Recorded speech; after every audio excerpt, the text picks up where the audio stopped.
Well, hopefully the Earth will still be in existence when people actually hear this interview on Sunday.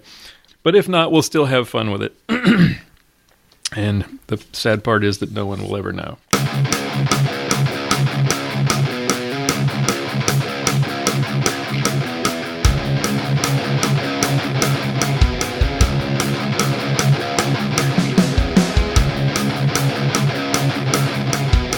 Bringing you law, gospel, and guns.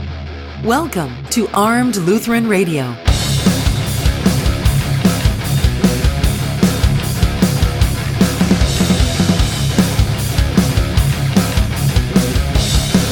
Welcome to Armed Lutheran Radio, a show about guns, hunting, competition, and the natural right of self-defense and what God's Word says about the issues surrounding gun rights and gun ownership. I'm your host, Lloyd Bailey, the Armed Lutheran, and this is episode number 90, brought to you by Cook's Holsters, American-made custom Kydex holsters with a lifetime warranty and a 100% satisfaction guarantee, cooksholsters.com.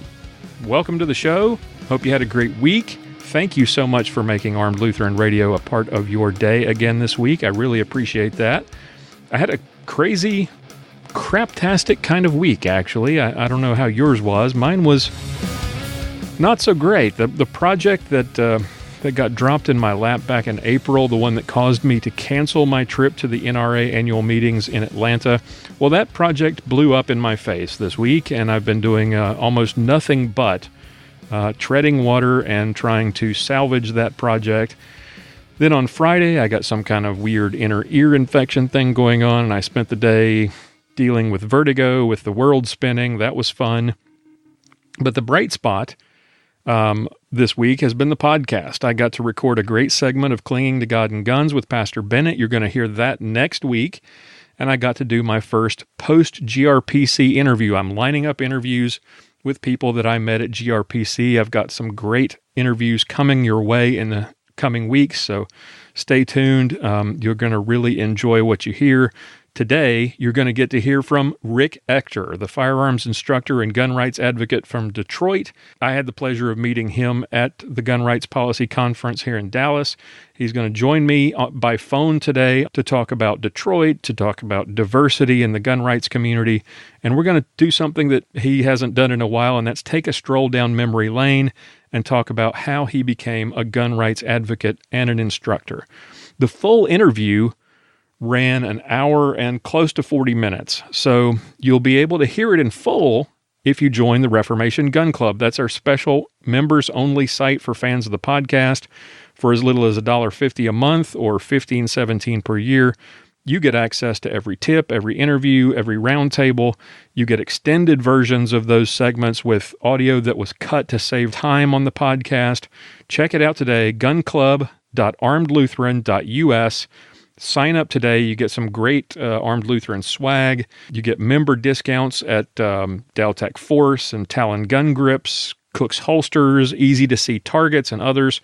And you get access to all the great content, and you get to help support the podcast, which we very much appreciate. Check that out today. The combat and competition class that I mentioned a couple of weeks back, it's going to happen. If you're signed up for our newsletter, another something I would encourage you to do. You found out about that earlier this week.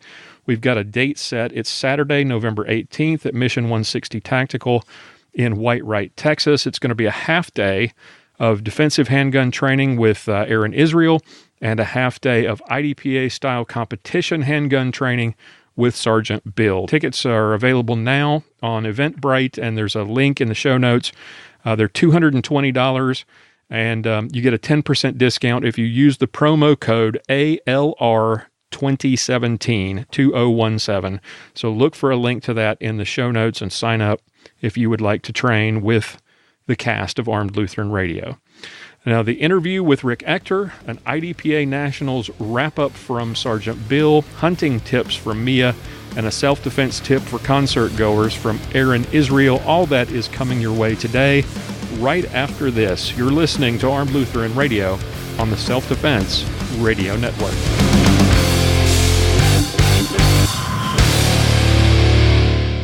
It's the Bill of Rights, not the Bill of Needs. I'm Alan Gottlieb, founder of the Second Amendment Foundation. When someone says we don't need that kind of gun, Remind them the Founding Fathers determined what rights our Constitution should protect. There's a world of difference between rights and needs. It is not the function of government to tell us what we need or what we don't. Certainly no one needs an assault rifle or a Saturday Night Special, or for that matter, no one needs a Corvette with a high-capacity horsepower engine capable of speeds to 150 miles per hour. But in the hands of honest, responsible individuals, we have the right of choice. We have the right to read books others don't like. We have the right to listen to any radio program we choose. We have the right to dress the way we want to. We also have the right to own firearms of our choice. So the next time someone tells you you don't need something, tell them it's the Bill of Rights, not the Bill of Needs. Join the Second Amendment Foundation today so that this message and our Bill of Rights might live. Call 425-454-7012. That's 425-454-7012. As many of you know, you'll likely have to win 2 fights if you have to use your gun in self-defense. The first fight is the gunfight itself. The second is the fight to clear your good name through the legal system. Even if you do everything right, you can still be prosecuted, which can cost you tens of thousands of dollars. Armed Lutheran Radio is proud to partner with the Armed Citizens Legal Defense Network, and while they can't completely take away that worry, they can give you the peace of mind knowing that you've got the financial and legal assistance you need to win this new fight. Armed Citizens Legal Defense Network can help. Go to my website, armedlutheranradio.us, look for the coupon code on the right-hand side in the sidebar, and sign up for Armed Citizens Legal Defense Network protection and save $25 off your first year of membership at armedcitizensnetwork.org. Join me, Pastor Bennett, Paul Lathrop, and thousands of American gun owners who trust Armed Citizens Legal Defense Network. armedcitizensnetwork.org.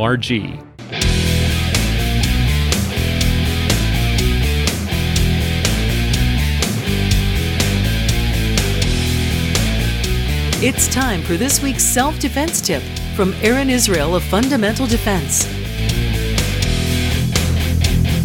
Hey folks, this is Aaron Israel with Fundamental Defense here with your personal defense tip of the week.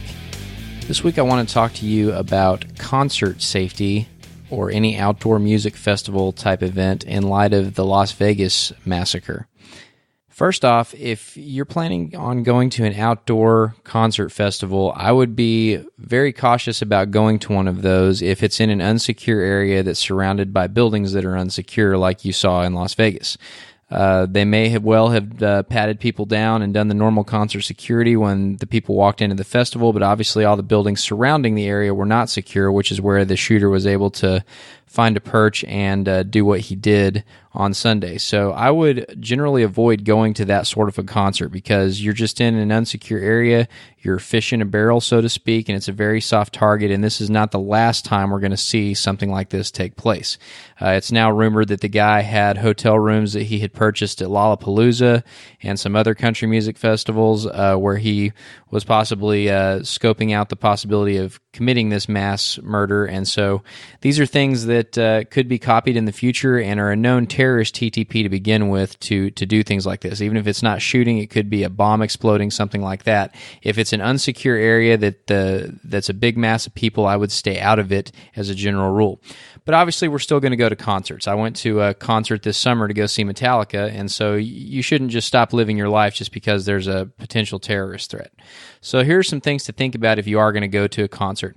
First off, make sure it's at a well-secured area. Like I went to a concert at the Cowboy Stadium, Jerry World, and it's a very secure area. They have very thorough pat-downs with metal detectors and SWAT and police all over the place, and it's a very secure area. Now, that's not to say that you couldn't penetrate that security if you wanted to, but it's better than just a big open outdoor venue where they're not doing anything.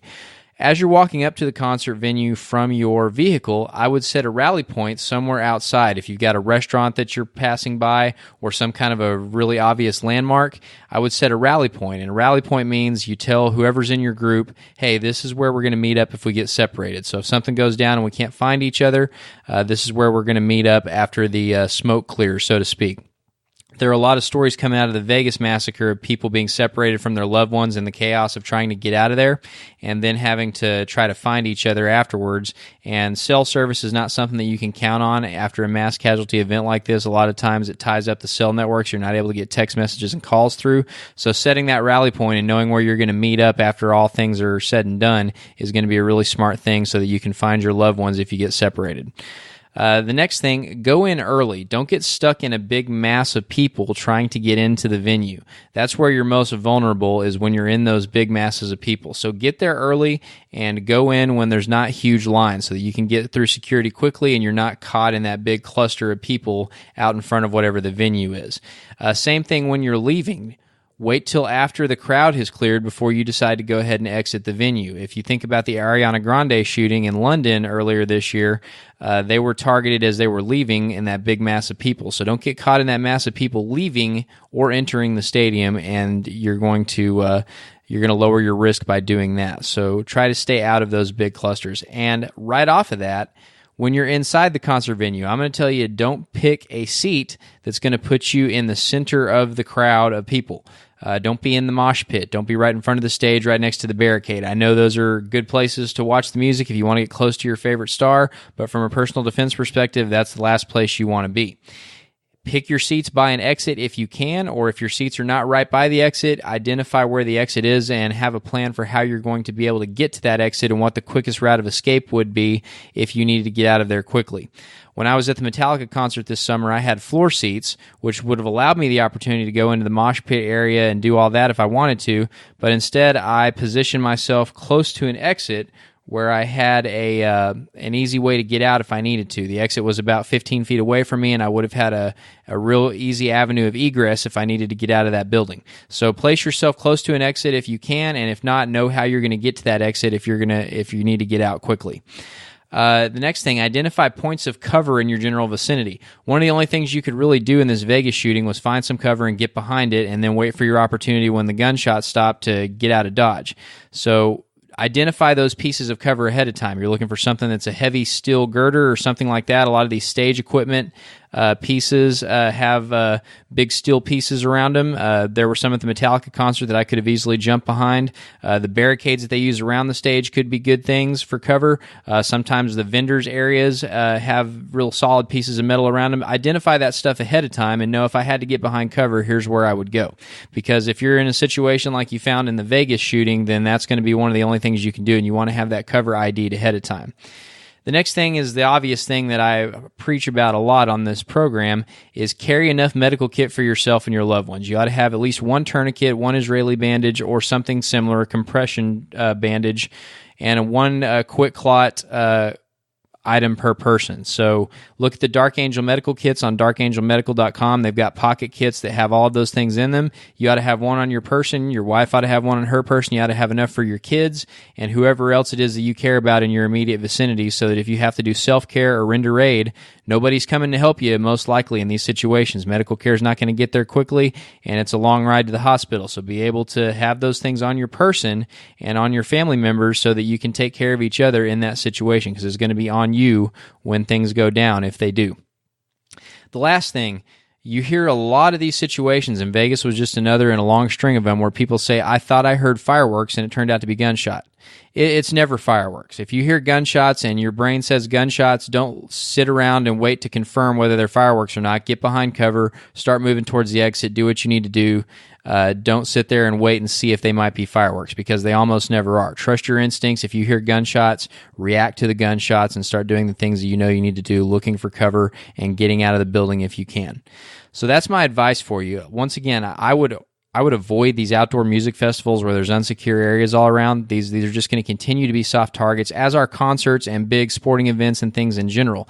Now, I'm not going to say don't go to any of them, and hopefully these tips will help to lower your risk if you do choose to partake in one of these public entertainment events, because I think we should continue on with our lives and do things that we like to do, even though there's a continued threat there. Just be smart, carry a kit, have a plan, and use these tips to help you lower your risk if you choose to partake in these activities. That's your personal defense tip for the week. Thanks for tuning in. Aaron Israel is a Personal Defense Network contributor and owner of Fundamental Defense. You can find out more and sign up for any of Aaron's classes at fundamentaldefense.com.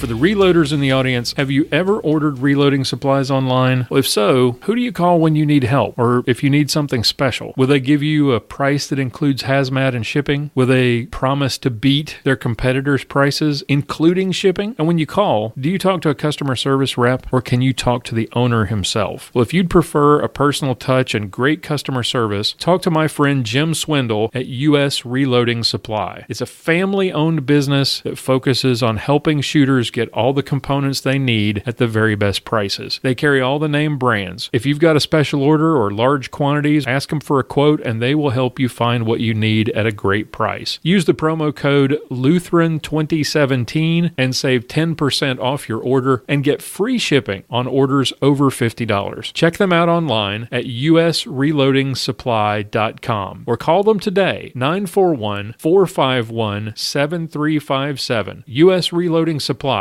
Tell them the Armed Lutheran sent you.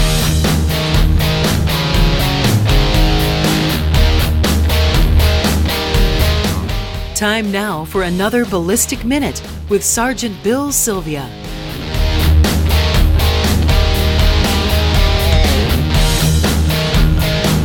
This is your Ballistic Minute with Sergeant Bill. Today I'm going to do a little recap of the 2017 IDPA National Championship. So it was the last week in October in Crescent, Texas at the CCC Tactical Range, which Crescent, Texas is a little bit southwest of Fort Worth. And just like typical North Texas, the weather was interesting. So, first day, Wednesday, it rained. Thursday, it rained. Friday morning, it rained. So the range was kind of muddy, but it wasn't horribly bad. Sergeant Mrs. Sergeant Bill shot all day Thursday, and even though the range was really muddy, the conditions were tough. They were tough that way the whole weekend, so everybody kind of got it. But the weather was nice. It was overcast. They only got a couple little shots of drizzle, and it was cool. So 16 stages in one day wasn't really too bad on that day. I shot Friday afternoon and Saturday morning, and it was pretty humid Saturday morning. Friday wasn't too bad, but Thursday worked out to be not too bad for Mrs. Sergeant Bill. Now, I'll have to say, going into it, the difficulty I thought was going to be ratcheted way up. With the new 2017 rule book, they had moved standards all the way back to as far as 50 yards, and I thought for sure we were going to see those, but we did not. What we did see were some distance shots. They weren't too bad, not a whole lot of hard cover, and not a whole lot of non-threats. There were some non-threats that were very strategically placed. They looked like they were sort of next to a target, and then when you looked at another array behind it, they were kind of blocking most of the distant target. But as far as the standards, they didn't have anything 50 yards. I think the furthest one was about 20, maybe 25 yards, but they were difficult. We did a stage where we shot all headshots, strong hand only, weak hand only, and then freestyle through a very small port for just the freestyle. So as far as difficulty, most people thought it was a pretty, not a very difficult match. And it turns out they saw their scores at the end of every stage and they changed their mind. It was deceptively difficult, but a lot of fun. Now, I think there were about 330 to 350 shooters. I don't know how many people ended up getting DQing. There was a few on several stages that had some issues. But with the new rulebook, I noticed there was a lot of pro shooters. Rob Latham, BJ Norris, Mike Seeklander, Gordon Carroll usually shoots. But some of these other guys that don't shoot IDPA except for at their home clubs, they don't shoot them competitively, came out. Probably the top 20 or 30 shooters at the end of the match were pro-sponsored shooters. And what I mean by pro shooters these are guys that either get sponsorship through a company that they work for, Wilson Combat, Springfield, something like that, or they get guns and ammo from them, or they get some sort of compensation, whether they work for them or not. I know Rob Latham, I've taken a class with him, and he is an employee of Springfield Armory, and he does a lot of different things there, but that's his job. He shoots for them. He represents them. Now, just a little note, I kind of thought that maybe IDPA needs to look at maybe another division, a pro division for these guys, Because regular Joes that have full-time jobs like you and I, it's hard for us to compete with the Rob Lathams of the world. Even though I like to compete with them and see where I'm at, these guys are competing against each other. If a pro shooter gets second or third to a couple other pro shooters, he feels like he didn't do very well, yet he beat 350 other people. Now, if I'm a few seconds behind a pro shooter on a stage, man, I feel like I've really done something, but I still got no awards coming home. So maybe a pro division needs to be looked at for IDPA. We've got all our skill divisions, and there's distinguished masters for somebody who's won one of the world's or national competitions, indoor national, outdoor nationals, whatever. But maybe they need a pro division. If you're getting compensation, you should probably be in your own special division. Now, my squad and Sergeant Bill's squad, I was out there both days on the day she shot on Thursday, and then my squad, she was with me on Friday and Saturday. Great people. A couple of them I knew that I'd shot with before. A couple others I had shot once or twice before or met, and a few others were new people I'd never shot with before. They were all good people, just like everybody in all the shooting sports. It's amazing, especially IDPA. And there was a lot of upper-level talent at this match. There were a lot of people that were really good shooters. At a national competition like this, you don't get a whole lot of first-time shooters or, that they have only shot, this is their first year shooting IDPA. So it was fun. It was very competitive, even in just my squad, which makes for a lot of fun. Okay, so they had a really nice match book that they made up and didn't release to us until we got to sign-in, which was really kind of funny because we had no preview for it, which is not a huge thing. You don't get people that are practicing, setting up stages that look almost identical. But the really funny part was they had directions on the last couple pages from airports on how to get to the match hotel and to the range, which is basically useless if you don't release it until you get to the match hotel. Now, this national match had tons of sponsors, probably 3 pages in the match book, and a lot of prizes. And it seemed to me like everyone got something from the prize table, which is outstanding. But I did notice that they only gave away a few guns. I think I counted 4 of them at the banquet, which at a big national match like that, to only give away 4 guns when you have sponsors like Sig Sauer, Glock, Springfield Armory, and Smith & Wesson, and some of these others, that's almost silly to me because I've shot Tier 2 matches that gave away more than 3 or 4 guns and only had 100 shooters. So in the end, there was the awards banquet. They had really good food, open bar, dude, and me and some of the guys from Iowa, Scott Longhorn and some of the others, Billy didn't make it this time. We all sat at our same table as last year because they did the Nationals match in Crescent again, and it was in the same hotel and everything, so it was kind of interesting, and we had fun. Even with the weather craziness and stuff, it was still an outstanding match. The stages were fantastic. The SOs were fantastic. It was run really well, and it was a blast. If you've shot IDPA and you haven't been to any of the bigger matches, any of the sanctioned matches, I wouldn't jump into Nationals right away because it's not cheap. But if you've shot a few sanctioned matches, give it a shot. I thought they were going to do Worlds next year, but a little birdie at the awards banquet said that Nationals may be in Alabama next year. So I think maybe I'm going to Alabama. So that was IDPA 2017 Nationals. I'm Sergeant Bill, and this has been your Ballistic Minute. Oh, wait. You want to know how I did? Okay, well, I was 41 points down after 16 stages. I was the 8th master in stock service pistol. I was 10th in the stock service pistol division, and I was 36th overall out of 317 shooters that actually finished the match. So I had set a goal to be 3 points or less down per stage, and it turns out I was just under 2.5 points per stage. So keep on practicing. I'm Sergeant Bill. Sergeant Bill Sylvia is a 15-year veteran of the Dallas Police Department and master-class competitive shooter. You can watch Sergeant Bill's shooting videos at armedlutheran.us/Sergeant Bill. The percentage of women who own guns is growing. American women are more knowledgeable and better equipped to defend themselves than ever before. So, why is it that every time I go to a gun shop, I feel like they're talking down to me? Like, hey little lady, let me show you what you need. It's like all they want to do is sell me a pink gun.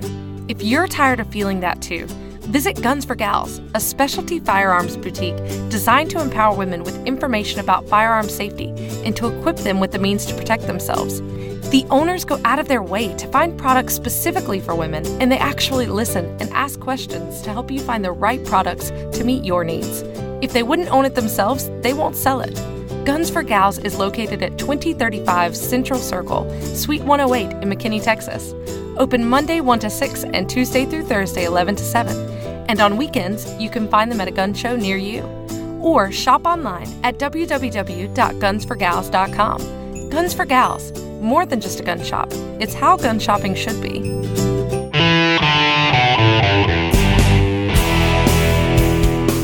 Up next, it's Mia's Motivations with Mia Anstein.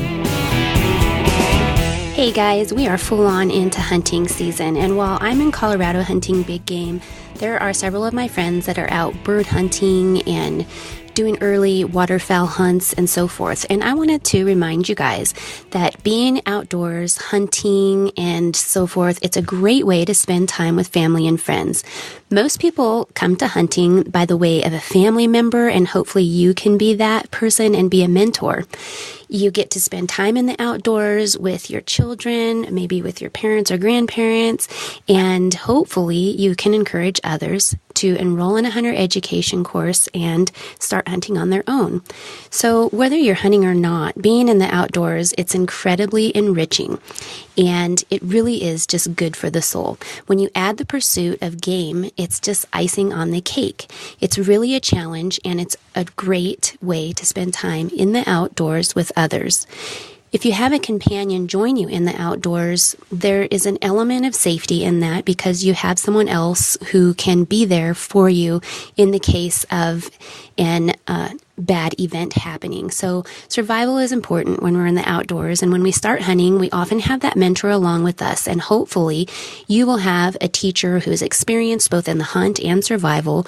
And if a storm arises and you're in an area far from camp or home, together you can find and create shelter. And if, God forbid, you have a slip and fall or some sort of accident, but if you do, you will have somebody with you that can apply first aid techniques or go and get help. So it's a great idea to have somebody there to keep you going. There is that aspect of mental challenge in hunting, and on super extreme cold mornings in the field, hunting pheasants or during a polar blast, it's really brutal, and having someone there is really encouraging. Here in Colorado, when we're climbing 12,000 foot peaks and searching for elk, it can really be daunting trying to keep going, and a hunting partner can be just what you need. So these experiences you can have in the outdoors, while I'm mentioning challenges, they really are priceless, and you can have a lot of fun and discover a lot of things. And as a hunting guide, when we're in the field, what I've learned is that there is no way to become a better hunter than to spend that time out there in those real life scenarios. It's outstanding to be able to overcome obstacles as well as try to get close to and tag an animal. So I've also learned that things can get pretty exciting in a hurry when a hunter spies an animal they're pursuing. If you are new, and you will definitely want to control your adrenaline because it's going to be a rush. If you're a mentor, it's your responsibility to help control the exhilaration, not just yours, but your mentees. So as a big buck emerges from brush and the new hunter's eyes widen, there's massive amounts of adrenaline, and it's being pumped through your body. Your heart begins to pound, your vision narrows, your blood surges through your veins, and it's at such a rate that you might even become dizzy or even possibly see stars. So with sweat emerging on your brow, it's time to stop, breathe, slow down, and remember safety. And these safety concerns are very important important because there could be tragedy in the field. So you have to maintain control. You have to breathe. Make sure that you stay focused and get back into this scene. You can't just narrow your vision to the animal. You have to see everything that's going on around you. So as the two of you are focusing on the buck, you scan your surroundings, not just for other deer, but for other hunters as well. You have to know where other people are in the field. Always know the locations of other hunters. When we're upland hunting, this is a key point because there's multiple people generally walking in a line and you cannot swing outside of your field of shooting. You have to discuss this before you go. So make sure that you know where your partners are going to be. Even if you're in a duck blind, you have to know where those partners are. If you're in the field in the mountains with a rifle and your guide or your partner's walking ahead of you and you see an animal, do not shoot. You have to wait for them to get behind you, and you have to let him or her know that they need to step aside. Once they are clear, then you can get prepared for your shot. So when you're spending that time, as I mentioned, in the duck blind, that can be a really cramped situation, and you really need to discuss zones of fire before shooting light, before the sun comes up. You have to know what people say when they talk about assuming. Don't assume that everyone in your blind knows, even if they've hunted before. You have to discuss this and make sure that they know where they're able to shoot. So when you're out there with multiple hunters, you may end up with only one target to shoot at. Another topic here, who is going to take the first shot? You've got to discuss this before you head out in the field. Who's going to be the one to shoot the animal? It may be situational. It may be, well, they're closer so they get the shot, vice versa. But you definitely have to have these chats before you head out to the field. I hope this helps you. And if you're looking to get into hunting, then you can just look online for hunter education courses, and you'll learn about how to be safe. You'll learn never shoot past your hunting partner, and always get out there and have fun. Thanks, guys. Have a great week. You can read more from Mia and watch her YouTube videos at miaanstein.com. Having a good holster is absolutely critical if you're going to carry a firearm for self-defense. If you need a quality holster, let me recommend Cook's Holsters. I've found Cook's Holsters when I bought an IWB holster to write a review. I liked that holster from Cook's Holsters so much that I applied to become an official Cook's Holsters dealer. Cook's Holsters are American-made, custom-molded to fit your firearm. The advantage of Kydex is that it holds its shape. It doesn't lose retention. It won't wear on the finish of your firearm the way leather will. They're available for hundreds of gun models, dozens of color combinations and different printed patterns. They're great for concealed carry, for range work. They come with a lifetime warranty against defects and a 100% satisfaction guarantee. Check them out today, www.cooksholsters.com. Use the promo code ARMEDPODCAST to save 10% off of your order, and make sure you've got a quality holster. Go to cooksholsters.com today.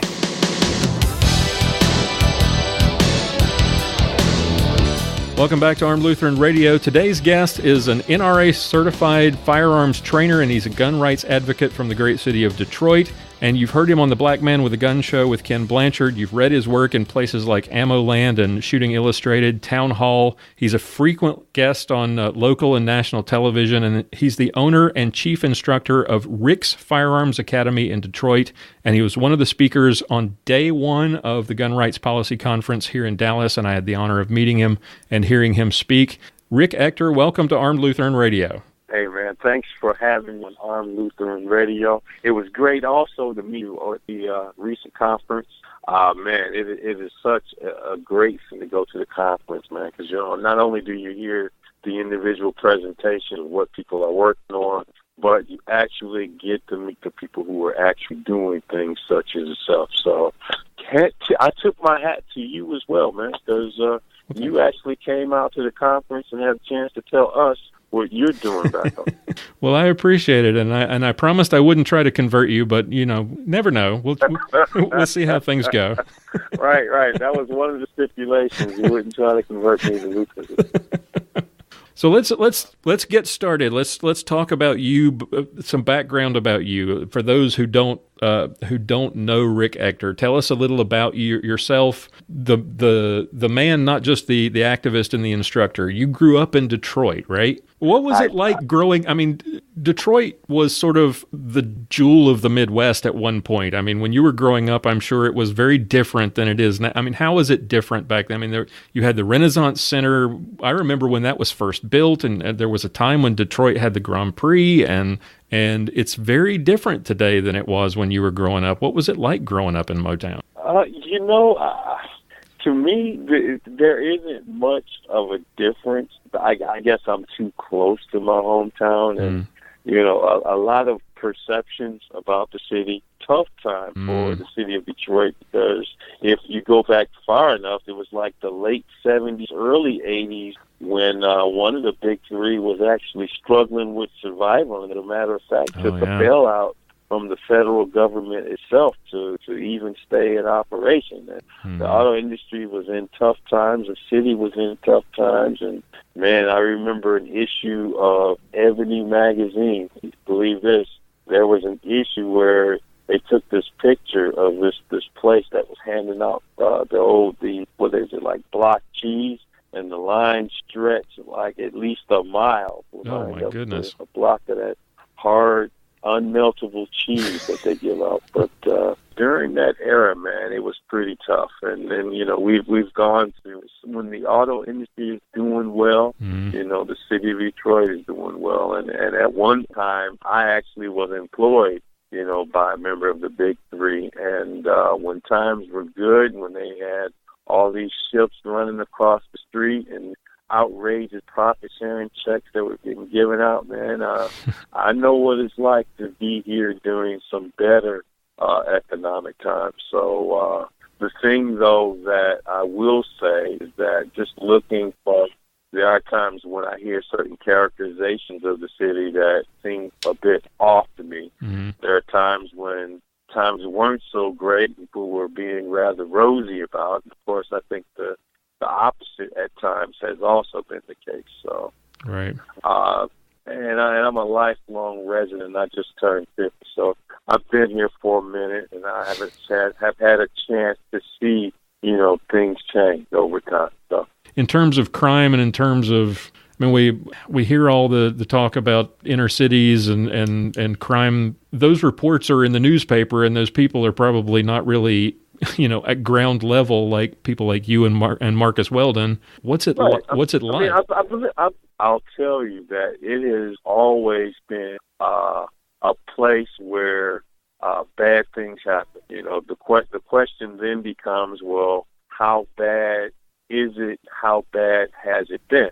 There were times when it was worse, but I will say this: we've had a continual loss of population here in the city. We used to be over 1 million, and we're struggling to stay at 600 or 625,000, whatever they say we are now. Crime has always been a driver of population loss, and I think that we're still losing population, and I think they're trying to reverse that trend.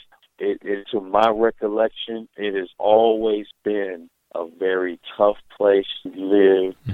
There's always crime. And I'll just tell you flat out, it's always a dangerous place to be. I think if you're from here and if you've lived here pretty much all your life, things are bad and you know that they're bad, but believe it or not, you actually get conditioned and used to living in a town with a lot of crime, and you become streetwise, I guess, and you are wary of what happens in the city, and there's a certain unpublished protocol that you follow to reduce the odds of you being a victim of violent crime. Or everybody thinks it's never going to happen to me, right? We have that kind of blinders mentality, right?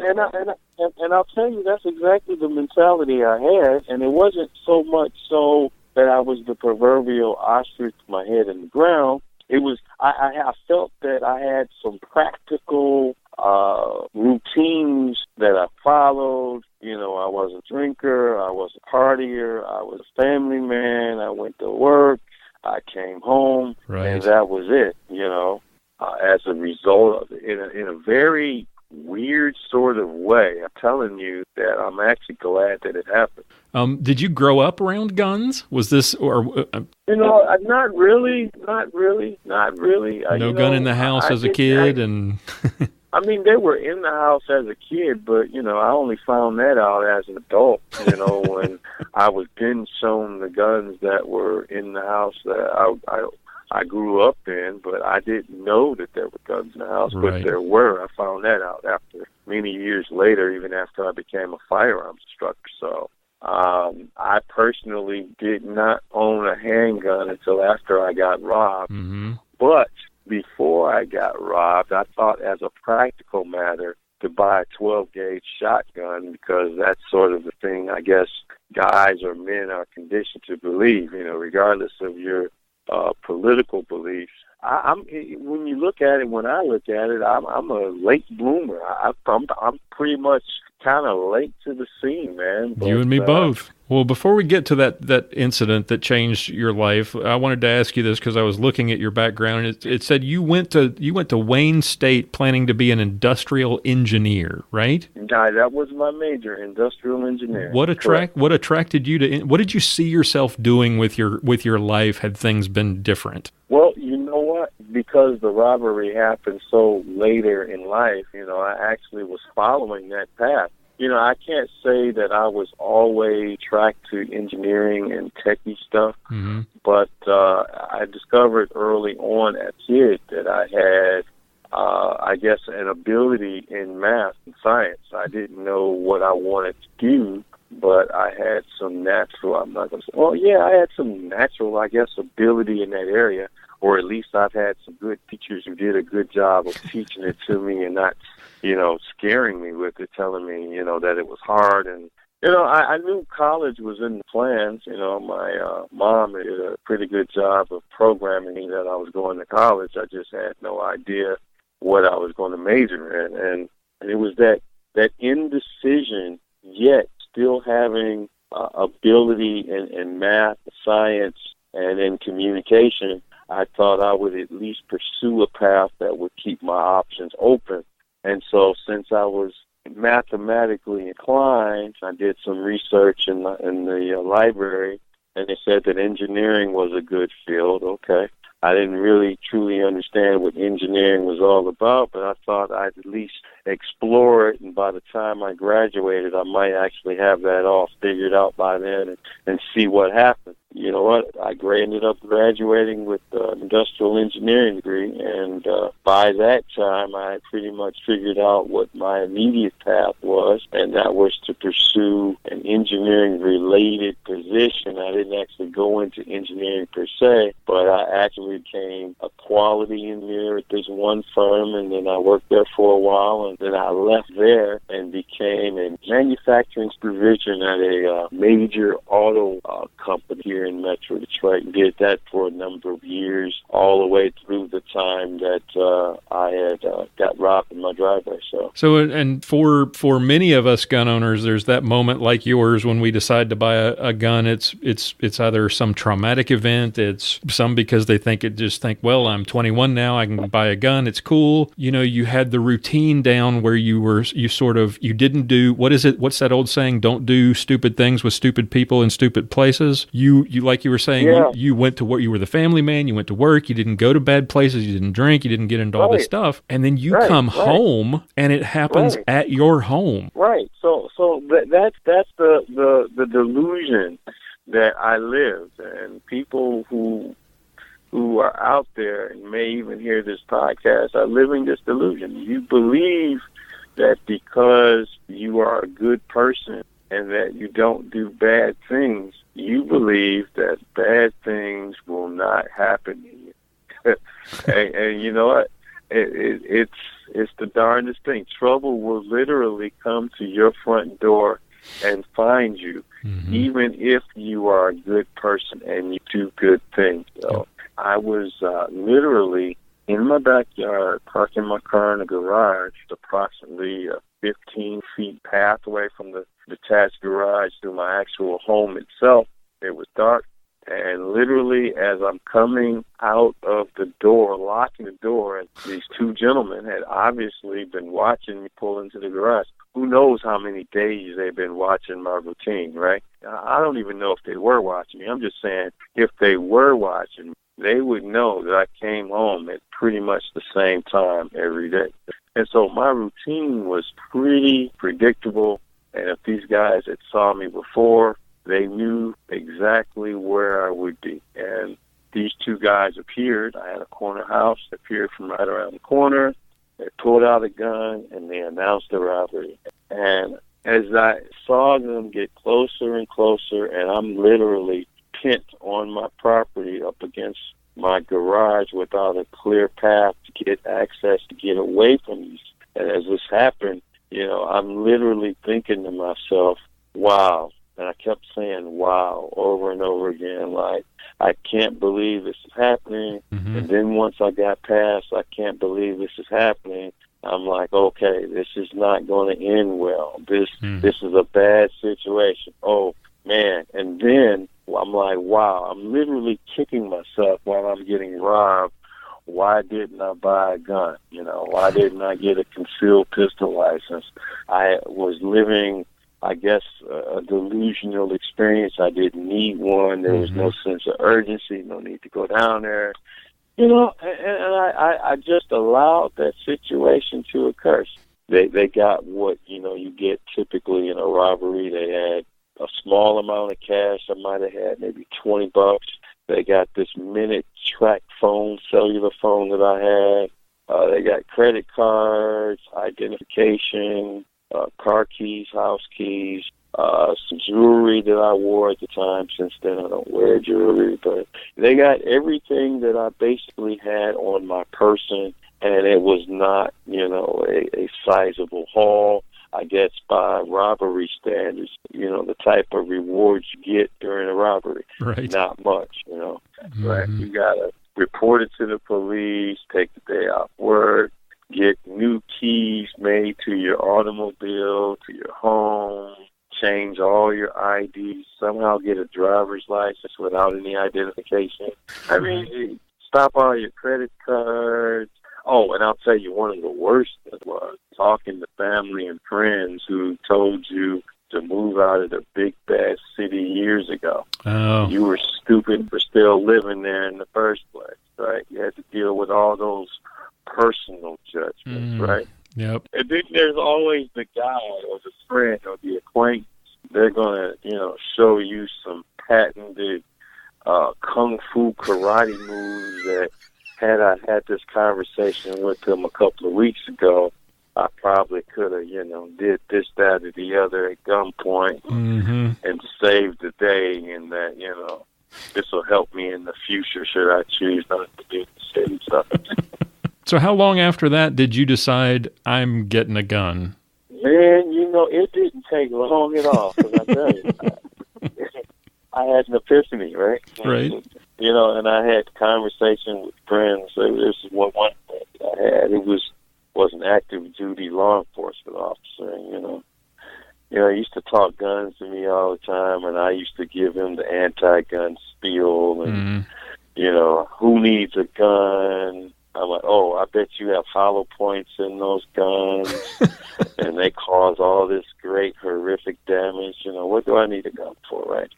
So, getting robbed at gunpoint in your backyard, there's a certain perspective you then acquire.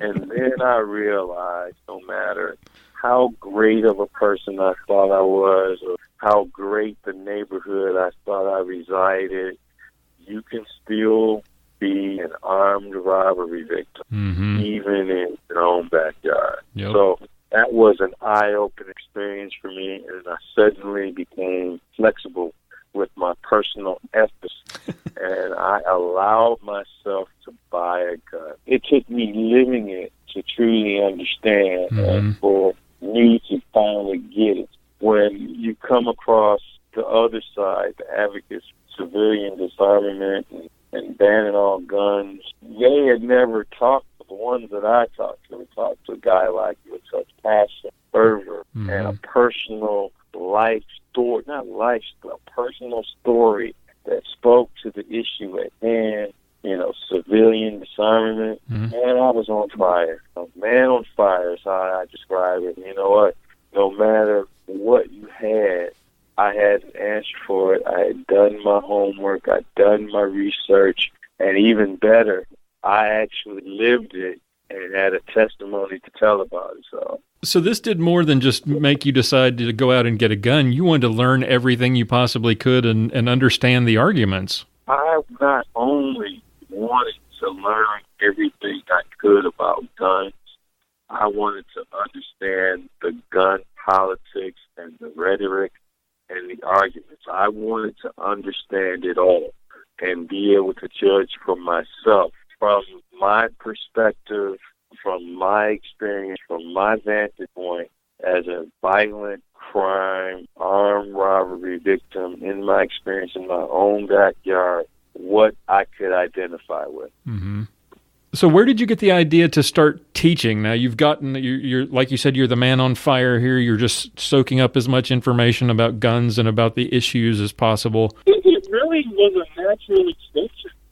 Taking additional training and courses, anything that I could get my hands on, man. I was doing everything. I was taking handgun disarmament class. I was taking threat awareness classes. I was taking some actual martial art classes and training. I was doing everything, man. And, like I said, I was on fire. And then after I had read and consumed a lot of different books, training that was out there, I was like, okay, what's next? It was like I had an insatiable desire to learn more. Mm-hmm. And one of the things about learning, there will eventually become a point where the amount of time that you invest in researching a topic, it's not going to have as big as a payoff in new knowledge when you go out to, explore another book or another resource. Because as you have been studying,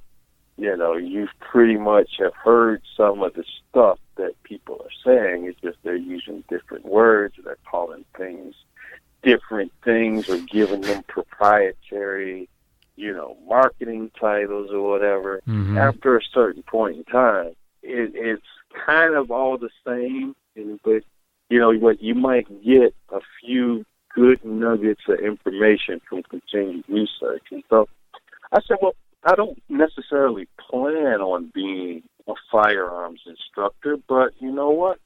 I bet if I explored it, that there's some information out there that I don't have that could be of use to me. And you know what? I was absolutely 100% right. I found that there's a whole other world of information from the instructions. Mm-hmm.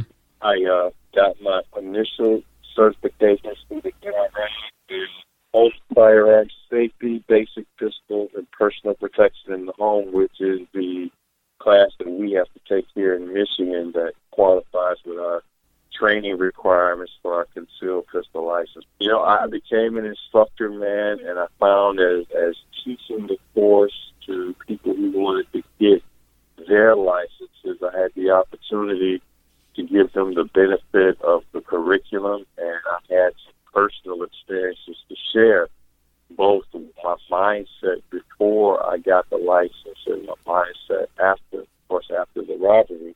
But the unintended benefit that I got was that I found that I actually was learning some things from my students, just some of the experiences that they've been through and some of the situations that they had to face. So it wasn't necessarily just a one-way street.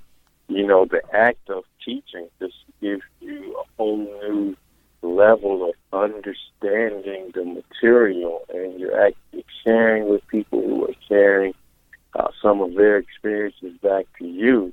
I mean, it's just an incredible dynamic, and you're actually deepening the connections that you have with the concept and the material. So a few fun questions real quick, and then we'll get serious again. What was the first handgun that you bought after when you decided that I'm going to go out and I'm going to get a handgun? What was that first gun? I bought a Smith & Wesson 9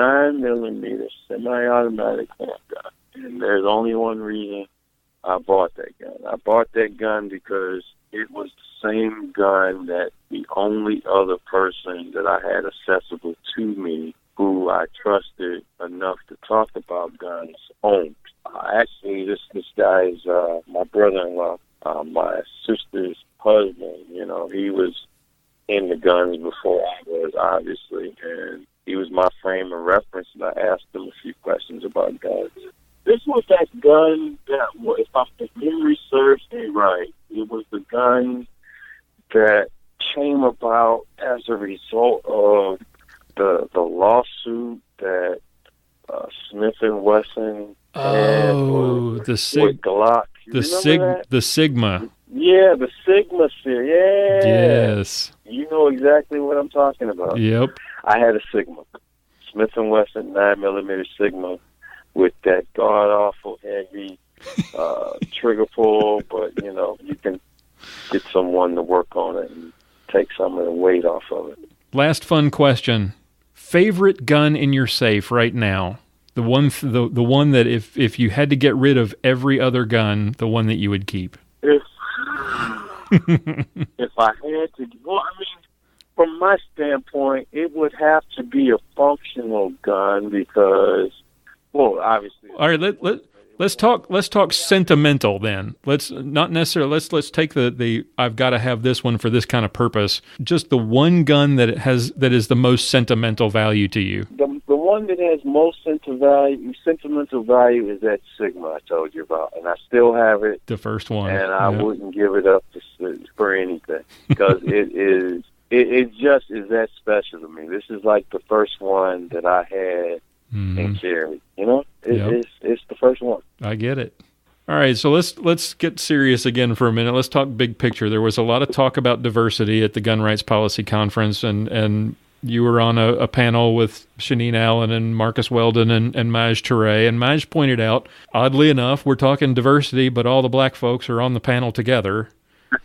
And he says, you know, if we got to stop talking about diversity and just be diverse. That seems kind of like easier said than done kind of thing nowadays. It's catchy, but how do we, as polarized as things have become in this country nowadays, how do we bridge that gap, do you think? I do know from what I've been hearing the so-called experts say about our demographics in this country and the way that they're going. Our demographics are such that with each passing day, our country becomes less of the demographic that contains the so-called old white fat guys who are like the stereotypical gun owners. Yep. And it's becoming more and more diverse and more minority, more and more black and Hispanic. Mm-hmm. And at some point in time, not too long in the future, but at some point in time, that demographic will be the minority population, the old white fat guys. And this country will be more diverse, more black and more brown, more everything else. And if we don't get a handle on getting more people, a more diverse crowd into the gun rights community, there won't be a gun rights community. There really won't. No, you're exactly right. In my personal opinion, we are doing an absolutely awful job of encouraging diversity amongst our organization. Mm-hmm. We can go to a gun rights convention, or I'm not trying to put them on the spot because it's not just them. Or we could go to an NRA annual meeting in a city that has permissive gun laws. Mm-hmm. We're having speaker after speaker talk about people responsibly, ethically, and morally exercising their rights. We're doing all this stuff, but the audience is pretty much all white, and it's done in a major urban setting in a city like, let's say, Dallas, right? There's black people in Dallas, but, there wasn't a whole lot of black people at the conference. Pick an NRA meeting. Mm-hmm. It was in, Atlanta? Yep. So you're talking about a major urban center, right? And a state that has permissive gun laws, and there are commensurate numbers of people in that state that own guns and have carry permits, and you're talking about a major conference that's coming to that town, and you look into the crowd, and the crowd is pretty much not diverse. So we are doing, when I say we, I'm not just pointing fingers at any one organization. I'm talking about us pro-gun people in the aggregate. Mm-hmm. We are doing a very poor job of diversity amongst our ranks, and it will literally bring about our destruction and our demise if we don't do something about it. Yep. What do you? We have to get over. We have to get over ourselves and get to work, basically. Oh, I agree. I mean, we got to do something. What does it mean? It means going to those communities. Okay, yeah, we go to those communities, and we go to them, in a sort of offhanded kind of way, right? We're going to have our annual conference in your town, but when we come into your town, have we made any type of engagement with minorities that we're looking for in that community? Have we identified them? Do we know who they are? Are we getting them involved? Are we engaging them? Are we using those people who are already on our side to be a gateway to other people? Are we sponsoring activities in those communities? Are we doing that? And I can tell you, we are not doing that. You think it's a lot of it is that fear that, remember what Maj was saying in his speech, is that you remember he had that conversation with that guy who was getting ready to, you jumped in and kind of saved the conversation and said, I think this guy's getting ready to write us a check. The guy could not seem to form, he couldn't get the sentence together because he was so worried about how that might sound. Yeah, there's such a fear that you're going to say the wrong thing or whatever that you end up not saying anything at all. I think, and I'm speaking for myself, regardless of what you say or even how it sounds, I mean, within context and the actions and of the person, whether it was just awkwardly worded, and it's not having that dialogue. It's got people just scared to just talk. We become so, like you said, we become so scared of offending other people that we won't say what needs to be said. That's the crux of it. And you know what? I would say if certain organizations really were committed to increasing representation in their organization of underrepresented minorities, that they get over themselves, for one. And two, even if they're incapable of getting over themselves, there are people in the community, in this community, I'm saying the gun rights community, who represent those communities that can be gateways between the organization and those minorities and women in various communities. And they would only be too happy to do that. So it's just a question of using the resources that you have. It's going to be a failed strategy long term as our populations shift, when the growing percentages of minorities become majorities. And if we've had all of this time to make inroads and we've done absolutely nothing, politically in the future, we will be sunk because we haven't had any type of engagement with those people and to explain our positions and to get them to adopt, a lot of things that we adopt, because all they're getting is just anti-gun liberal folks telling them that, guns make them less safe. And the opposite is actually true. Yep, absolutely right. So what's next for Rick Ector? What do you got coming up, and how can people get involved or contact you to find out more if they're interested in training with you? Man, in terms of what's next, there's always a standard cycle that I go through with training that I offer. I do realize that the training that I offer is pretty much local. So pretty much only people in Michigan will be looking for me for localized gun training, but and I'm looking to get into some other things, like book writing and stuff, where I could have other things going on. But I do engage in acts in the community, such as the women's event that I do. And if I'm trying to increase even more women to join that have participated before, it's going to take resources. And if people want to partner with me and to help me train, but I would say definitely engage me. I'm on every social media platform that matters. Facebook, it's on YouTube, it's on Twitter, Instagram, Blogger. I mean, I'm there, the major ones. Google my name, Rick Ector or Detroit CCW. There's no possible way that you cannot find me. All right, good deal. Well, thank you so much for coming on the show. I appreciate it. It was just an honor to meet you face to face at the Gun Rights Policy Conference, and you are the first post GRPC interview I got to do, and it's an honor to have you here.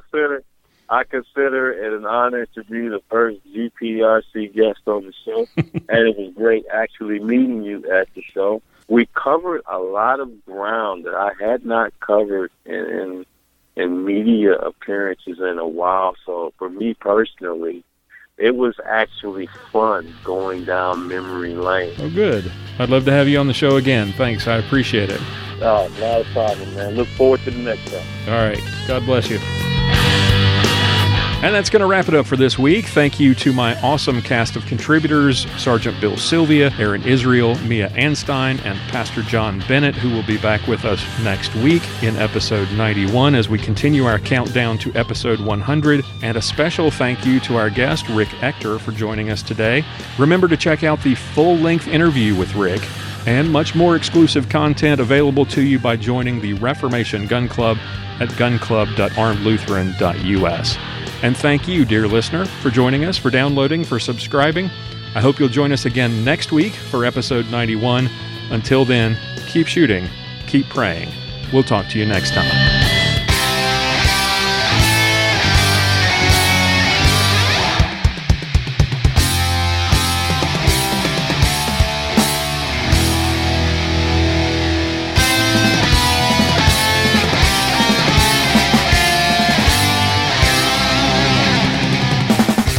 Thank you for listening to this episode of Armed Lutheran Radio.